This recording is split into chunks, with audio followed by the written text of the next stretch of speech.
नमस्कार साथियों, आपका स्वागत है आज के इस सेशन में, जो कि निपुण लक्ष्य पर अयोध्या जनपद में बेसलाइन आकलन कक्षा 2 और 3 में कैसे करें, इस पर आधारित है। और इस आकलन को प्रारंभ करने से पहले मैं अपना परिचय आप सभी को देना चाहूँगा। मेरा नाम है संतोष कुमार और मैं तारुण ब्लॉक के गणित विषय का एआरपी हूँ। तो साथियों, आइए देखते हैं कि जो बेसलाइन आकलन है उसके लिए हमारे पास जो जियो है, उस जियो में हमें 27 जून 2022 को निपुण भारत मिशन के अंतर्गत इसके मिशन के प्रभावी क्रियान्वयन हेतु त्रैमासिक लक्ष्यों का निर्धारण दिया गया था। और इसी में हमें उत्तर प्रदेश सरकार के लिए जो है निपुण लक्ष्यों का निर्धारण किया गया था। और आप देख सकते हैं ये आदेश है समस्त जिलाधिकारी उत्तर प्रदेश हेतु। और इसमें जो लक्ष्य लिखे हुए हैं वो बाल वाटिका का लक्ष्य, जो कि है निर्धारित सूची में से 2 अक्षर वाले 5 शब्दों को सही से पढ़ लेते हैं, ये भाषा का लक्ष्य था। और गणित का 10 तक की संख्याएं पढ़ लेते हैं और दी गई संख्याओं, वस्तुओं, आकृतियों एवं घटनाओं को क्रम में व्यवस्थित कर लेते हैं। जैसा कि हम देख सकते हैं ये बाल वाटिका के लक्ष्य है। इसके पश्चात कक्षा 1 का जो लक्ष्य हमें निर्धारित किया गया है, गणित विषय का 1 अंकीय जोड़ घटाव के 75% प्रश्नों को सही से हल कर लेते हैं। और कक्षा 2 का जोड़, योग 99 तक एवं घटाव 2 अंकीय के 75% प्रश्नों को सही हल कर लेते हैं। इसके साथ ही हमें भाषा का भी कक्षा 1 का एक लक्ष्य प्राप्त है, जो है 5 सरल शब्दों 2 अक्षर से बने वाक्य पढ़ लेते हैं। और कक्षा 2 का अनुच्छेद को 45 शब्द प्रति मिनट के प्रवाह से पढ़ लेते हैं। और अनुच्छेद को पढ़ कर के समझ करके 75% प्रश्नों को सही हल कर लेते हैं। तो इस प्रकार से ये हमें निपुण लक्ष्य 27 जून 2022 को इस पत्र के द्वारा प्राप्त हैं। और हम सभी ने पिछले सत्र में संदर्शिकाओं से पठन पाठन करके इस लक्ष्य को प्राप्त करने में अपनी महत्वपूर्ण भूमिका निभाई है। साथ ही साथ इसमें हमें त्रैमासिक लक्ष्य भी निर्धारित किए गए थे। अब अगर हम इन त्रैमासिक लक्ष्यों पर विशेष ध्यान दें तो हमें दिखाई देता है कि ये जो लक्ष्य हैं हमारे, वो क्वार्टरली डिवाइडेड है।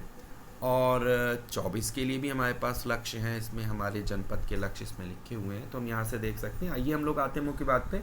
तो मैंने असेसमेंट शीट्स बनाई हुई हैं। पहली असेसमेंट शीट जो है वो मेरी कक्षा 2 के लिए है, क्योंकि हमें निर्देश मिले हैं कि 4 से एक निर्धारित प्रारूप मिला है बेसलाइन आकलन का।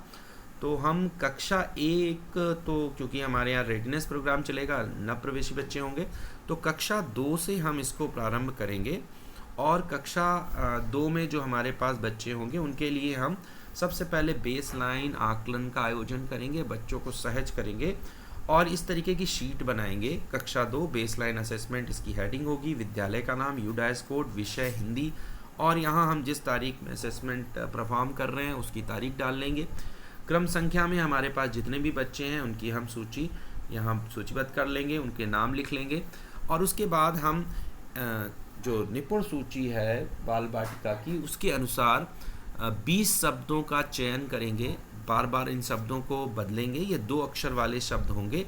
और इन शब्दों में से किन्हीं 5 शब्दों को बच्चों को पढ़ने के लिए कहेंगे। अगर बच्चे पढ़ लेते हैं तो ए लिख देंगे। ए मीन्स बच्चा निपुण है बाल वाटिका में, और बी मीन्स बच्चा निपुण नहीं है। इसी प्रकार से कक्षा 1 में हम क्या करेंगे, सरल शब्द, बच्चों की जो पाठ्य पुस्तक है उससे 2 अक्षर वाले कम से कम 5 सरल शब्दों से बने वाक्यों को बच्चों को पढ़ने के लिए इसके सैंपल्स देंगे।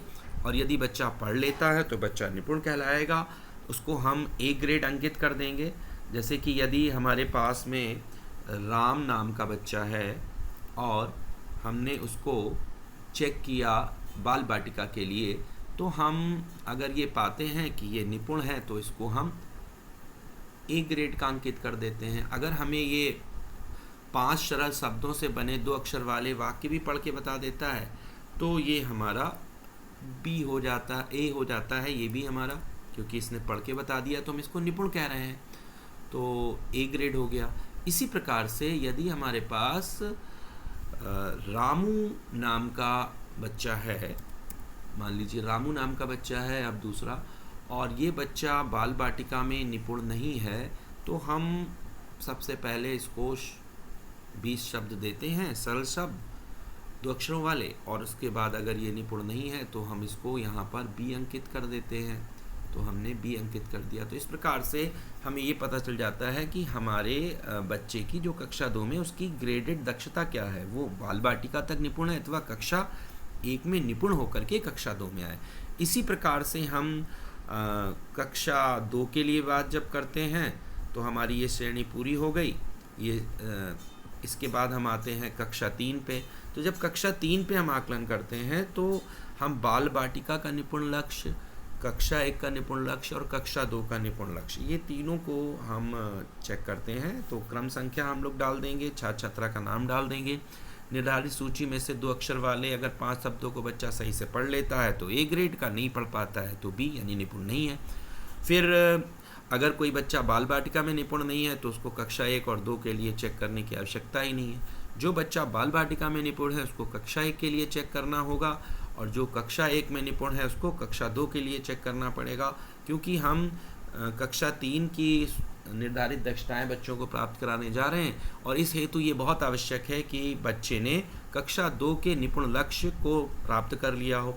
आप चाहें तो आप सीधे कक्षा 2 के निपुण लक्ष्य को भी चेक कर सकते हैं, लेकिन ऐसी स्थिति में जबकि कक्षा 2 का निपुण लक्ष्य बच्चा ना प्राप्त हो तो हमें पुनः फिर कक्षा 1 के निपुण लक्ष्य पर आना होगा, और अगर कक्षा 1 का भी ना प्राप्त हो तो हमें बाल बाटिका पर आना होगा। यानी हमें ये निर्धारित करना होगा कि हमारा बच्चा किस ग्रेड के स्तर की दक्षताओं को प्राप्त कर लिया है, वह बाल बाटिका है या कक्षा 1 है या कक्षा 2 है। साथियों धन्यवाद, आपने अपना अमूल्य समय दिया।